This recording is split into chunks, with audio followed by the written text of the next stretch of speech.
Hello YouTube. So today I'm starting a long list of album reviews, and today we're going to be starting with Pink Floyd, Piper at the Gates of Dawn. This album is one of the most hardest albums to explain. It speaks for itself. This August it will be turning 50 years old. And in my opinion, Piper at the Gates of Dawn and Sgt. Pepper's Lonely Hearts Club Band are the two best albums of '67. There's many other great albums of '67 too, such as Are You Experienced, the Grateful Dead's debut, Velvet Underground and Nico, the Doors' debut. There's so many. Satanic Majesty's Request.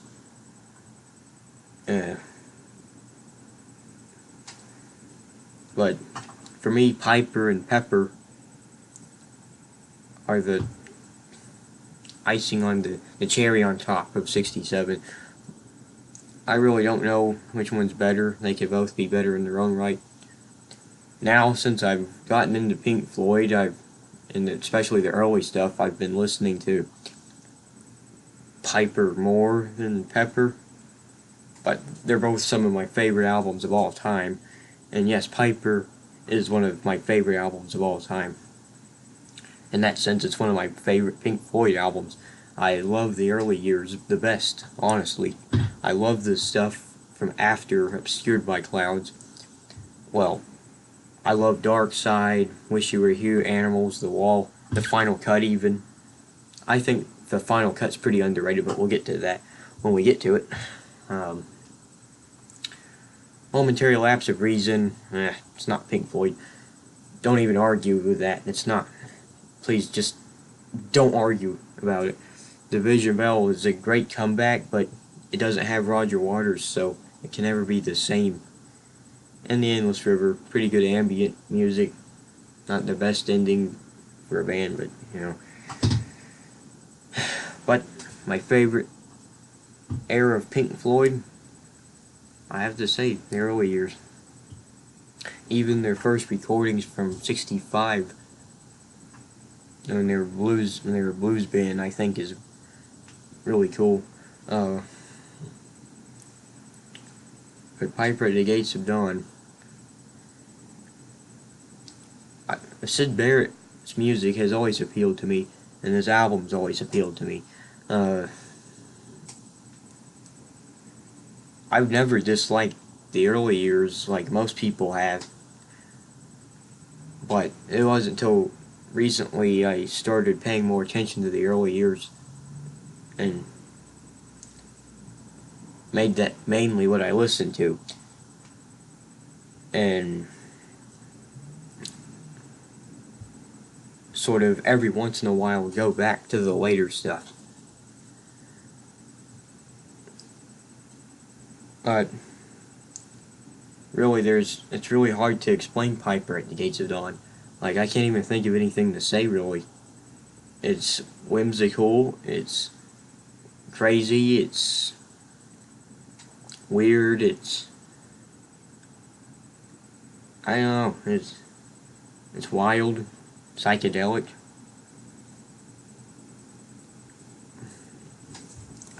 But I think this could possibly be the greatest psychedelic album of all time. Hard to say this or Sgt. Pepper, because honestly, Pink Floyd was their own band. They had their own sound. They didn't rely on other bands they're influenced on. They stuck to what they wanted to do, or stuck with what they believed in. They weren't scared to make their own kind of music.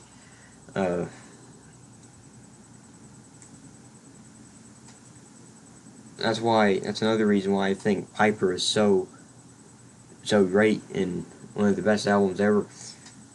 Syd Barrett's one of my favorite musicians ever. I mean, if you want to go as far as do the whole Gilmour versus Barrett thing, I'll put it this way. Gilmour is a more structured guitarist. He knows what he's doing. And Syd Barrett's just abstract and unpredictable. He does whatever he feels like he wants to do. Gilmour's, structured and knows what he's doing. And it really shows on this album, especially during Interstellar Overdrive. One of the most psychedelic pieces of music ever created. But yeah, that's pretty much the gist of Piper. It's just no words to explain it. Lost for words. And it really shines for me. Like, at times, it's my favorite album by them. But, so, the tracks, Astronomy Domini. Everyone knows Astronomy Domini. If it's usually the first song anyone knows by Syd Barrett, it's always Astronomy Domini. Great opening, one of the best openings ever to an album, to a debut album. And Gilmour treated it great when they did it without Barrett, especially on Umaguma. And then Lucifer Sam. Really catchy. That's one thing about Barrett's songs, that they're really catchy. He wrote some of the catchiest songs ever.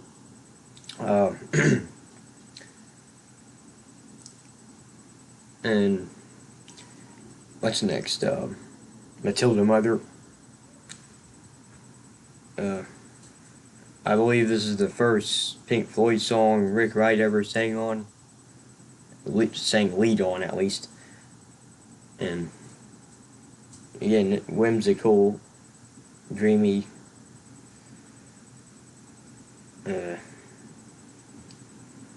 Flaming, one of my favorite songs on the album.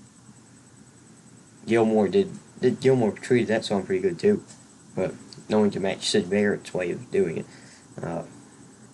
Again, Flaming, whimsical, just awesome. Power Talk H, again, awesome.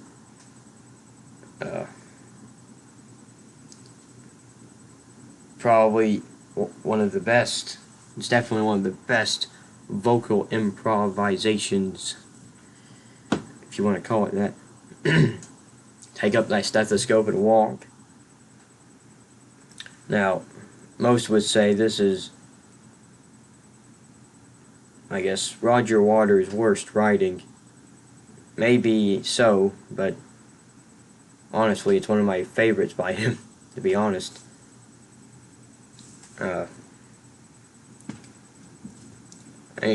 We can pretty much, this is the young, I guess, less preachy, complaining about the government, crying about war, his daddy dying in the war. This is none of that, and more of, I guess, the more fun side of Roger Waters. And it's one of my favorites on the album, and at times it is my favorite. Like, sometimes I put on the CD to hear that song. Like, I want to hear Take Up Thy Stethoscope and Walk. Man, until to see what it sounds like live. I heard they did it live, but there's no recordings of it, sadly. What was it? Interstellar Overdrive. Already talked about that one. I can play that on the guitar.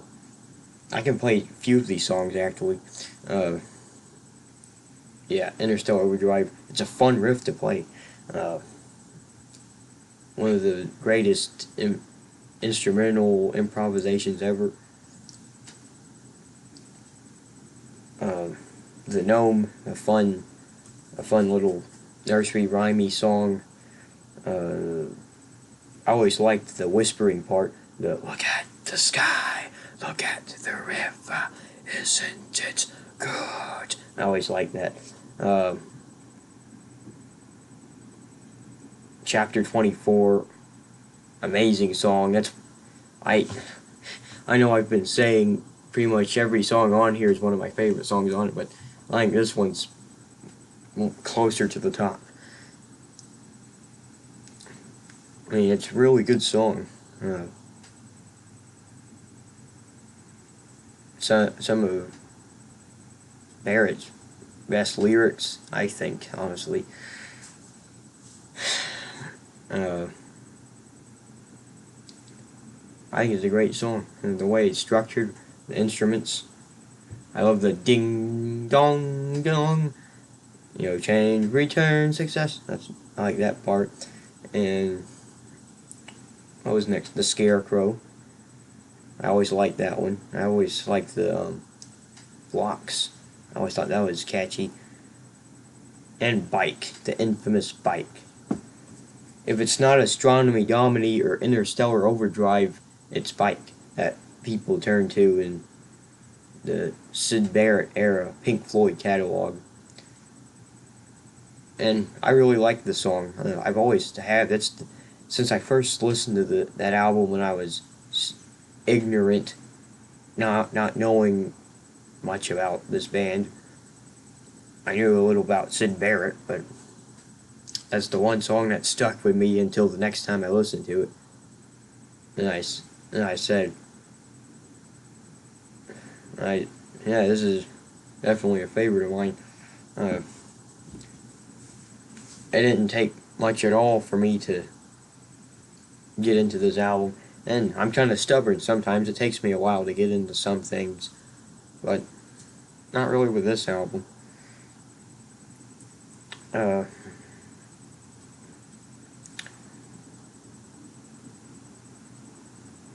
Yeah, the Bike is like the breakdown of Barrett's mind. The sounds at the end, the lyrics are what's leading up to it, and the sounds at the end is his mind going crazy. But I'm a big fan of Barrett's solo stuff too. I wish he did more, but he retired from the music business. Some people are dismissive or don't like Barrett's solo stuff. It's a madman getting worse. Yeah, but I really liked it. Honestly, he's my favorite solo artist of the band. He did the most memorable songs and the catchiest songs. Octopus is my favorite solo song by Syd Barrett. Baby Lemonade, Effervescing Elephant, Love Song, Terrapin. Some really good songs. I ain't saying the other band members had bad solo careers, but I'm just saying Barrett, I don't know, he's just my favorite solo art member. And it's a shame they didn't release Vegetable Man and Scream Thy Last Scream and the Beach Boys back then, because those are great songs. They're some of Barrett's best songs. But sadly, after this album was released, Barrett just lost it, bringing Gilmore into the picture.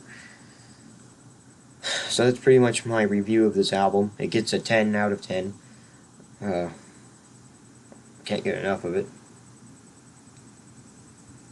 So I finally brought myself into start reviewing these albums. Look out for a saucer full of secrets next. Thank you for watching this video, and goodbye. Share your rating of this album. And I guess that's it. See you later.